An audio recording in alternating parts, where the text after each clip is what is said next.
आते हैं नेपाल के जो प्रोटेस्ट से रिलेटेड अपडेट्स हैं उसके ऊपर देख लेते हैं क्या क्या था। तो फर्स्ट ऑफ ऑल अगर मैप के ऊपर आप देखोगे तो इंडिया आ गया, यहाँ पे नेपाल वाला एरिया है। यहाँ पे कौन सी स्टेट आएगी? उत्तराखंड। उत्तराखंड और नेपाल के बीच में एक बड़ा लंबा डिस्प्यूट भी चलता आ रहा है फ्रॉम हिस्ट्री।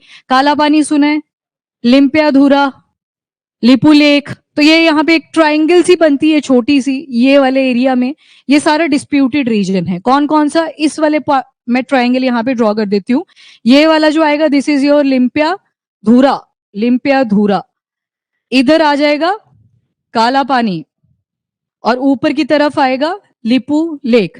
ये तो आगे डिस्प्यूट जो इंडिया और नेपाल के बीच में। अब देखो पड़ोसी हैं, ऊपर से लैंड एरिया टच करता है, डिस्प्यूट इमर्ज करी जाते हैं। ओके, अब आते हैं दूसरी तरफ। जो प्रोटेस्ट अभी नेपाल में हुआ जिसको जेनजी प्रोटेस्ट भी बोला जा रहा है। जेनजी का मतलब है जो लोग कहाँ से 1997 से लेके 2015 के आसपास जिनका बर्थ है। इससे पहले मिलेनियल्स थे और अभी वाली जो जनरेशन चल रही है that is gen alpha. Alpha उनको बोल देते हैं। तो पहले वाई आए, फिर हम जी वाले हैं, देन उसके बाद आया अल्फा जो आज के टाइम पे है, जो आईटी सेक्टर में पैदा हुए हैं, मतलब फोन टेक्नोलॉजी का उनको काफी ज्यादा अवेयरनेस है, उनको अल्फा बोल दिया जाता है।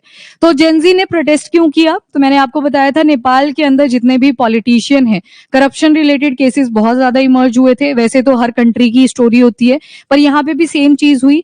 यहाँ पे हुआ कि सोशल मीडिया के जरिए जो नेपो किड्स थे, पॉलिटिशियंस के बच्चे थे, काफी पॉश लाइफ जी रहे हैं, और वहीं पे जो तुम्हारी ओरिजिनल कंट्री है नेपाल, वहां पे फ्लड्स आ रहे हैं, अर्थक्वेक आ रहे हैं, और आप टैक्स का पैसा दे रहे हो सरकार को, आपको रेमिटेंसेस आ रहे हैं। रेमिटेंसेस का मतलब जो बाहर गए हैं नेपाली लोग, वो पैसा भी तो भेज रहे हैं ना अपनी कंट्री को, that is your remittances. Remittances बाहर से भेज रहे हैं पर उनका प्रॉपर यूटिलाइजेशन नहीं हो रहा है। जब बच्चों ने, इन्होंने, यूथ ने आवाज उठानी शुरू करी कि आप खुद तो अच्छी लाइफ जी रहे हो, सोशल मीडिया के ऊपर सबसे ज्यादा आउटरीच देखने को मिला, तो इन्होंने क्या किया? बैन ही लगा दिया कि सोशल मीडिया के ऊपर बैन ही लगा देते हैं। वो जो सोर्स ऑफ इंफॉर्मेशन था वही नहीं रखा, तो उससे तो मतलब वो चीज पहले ही फैल चुकी थी उस सोसाइटी के अंदर कि हमको लड़ना है पॉलिटिकल पार्टीज के साथ। अब तुमने सोशल मीडिया ही बंद कर दिया, वो जो सोर्स ऑफ कम्युनिकेशन था, इंफॉर्मेशन का सोर्स था, वही तुमने बंद कर दिया। उससे हुआ फिर आउटरीच। फिर आपको पता है जो यूथ है, पॉलिटिकल लीडर्स की फैमिली है, किसी को जला दिया। वहीं पे यूथ में भी 19 के आसपास लोगों की डेथ भी देखने को मिली है। तो दैट्स हाउ ये प्रोटेस्ट बहुत ज्यादा इमर्ज हुआ। मेन रोल किसका था? वन, सोशल मीडिया, और ऊपर से बढ़ती हुई बेरोजगारी अपनी कंट्री के अंदर, उनके ऊपर आप चेक नहीं कर रहे। जो बाहर से पैसा आ रहा है, इवन जो टैक्स आपको लोग पे कर रहे हैं, उसकी बेटर यूटिलाइजेशन नहीं हुई है। तो इससे आउटरीच तो बनना ही था। आप बोल रहे हो डेमोक्रेटिक कंट्री है तो आउटरीच बनता था। तो इसी वजह से ये प्रोटेस्ट होता है, और एक ही दम से नहीं हुआ। उसके बाद तो सरकार ने ये भी बोला कि हम हटा रहे हैं बैन, पर अब बहाना मिल चुका था। वैसे भी वो जो चीज थी, स्पार्किंग वाली जो जोन होती है, वो यहाँ पे आ चुकी थी। तो कॉजेस क्या क्या आए? तो सोशल मीडिया का बैन कर दिया गया 26 प्लेटफॉर्म के आसपास। इसमें फेसबुक था, व्हाट्सएप था, टिकटॉक, वो आपके इंस्टाग्राम, यूट्यूब, ये सारी चीजें बैन कर the under government regulation. Government ने सोशल मीडिया को बैन करा किस बिहाफ पे? किससे साइबर क्राइम के केसेस बहुत ज्यादा हो रहे हैं, प्लस मिस इन्फॉर्मेशन बहुत ज्यादा फैल रही है। मिस इन्फॉर्मेशन नहीं थी वैसे, वो रियलिटी ही फैल रही थी। उसके बाद नॉन कंप्लायंस, किसी ने कोलैबोरेशन वहां पे नहीं करा, बाद में बोला कि हम बैन को हटा रहे हैं, कुछ एप्लीकेशन को अलाउ कर रहे हैं, पर अब ये प्रोटेस्ट वैसे भी नहीं रुकना था। फिर आती है यहाँ पे प्राइम मिनिस्टर वगैरह की तरफ से स्टेटमेंट्स। तो इन्होंने बोला कि कंप्लायंस बहुत ज्यादा जरूरी है, पर जो क्रिटिक्स है उन्होंने गवर्नमेंट को खूब ज्यादा क्रिटिसाइज किया, और बाद में जो फ्री एक्सप्रेशन और प्रेस फ्रीडम है उसका यहाँ पे हनन हुआ है, वायलेशन हुआ है, जब आपने इन सोशल मीडिया को बैन किया। यहाँ पे अब डाटा आ गया। नेपाल की जो इकोनॉमिक ग्रोथ है, सबसे ज्यादा कंट्रीब्यूशन रेमिटेंसेस का रहता है। जो नेपाली पीपल फॉरेन कंट्रीज में रह रहे हैं ताकि पैसा भेज सके अपनी कंट्रीज में, पर इसको ढंग से यूज नहीं करा गया। नेपाल के अंदर क्वालिटी जॉब्स नहीं जनरेट करी गई।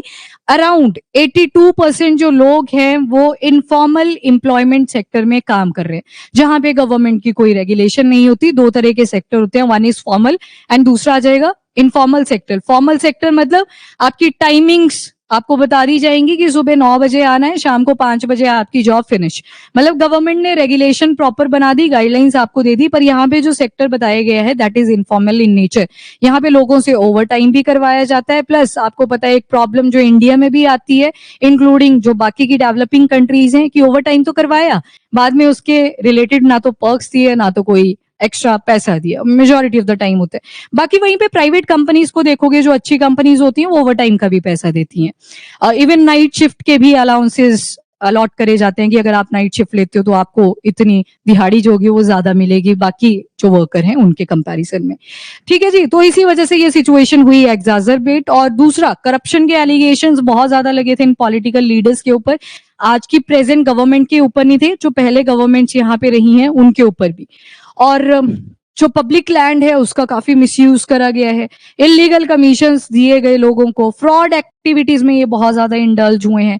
और रिफ्यूजी का स्टेटस अगर देखोगे तो वो भी यहाँ पे बढ़ रहा है। अगेन, लैंड एरिया जब कनेक्टेड होता है तो रिफ्यूजी आते हैं, वो इंडिया में भी प्रॉब्लम सेम है। इसके बाद इम्पैक्ट और रिएक्शंस क्या क्या हैं, तो प्रोटेस्टर्स कौन थे? मेनली जेन जी थे, जिनका मैंने बता दिया आपको टाइमलाइन।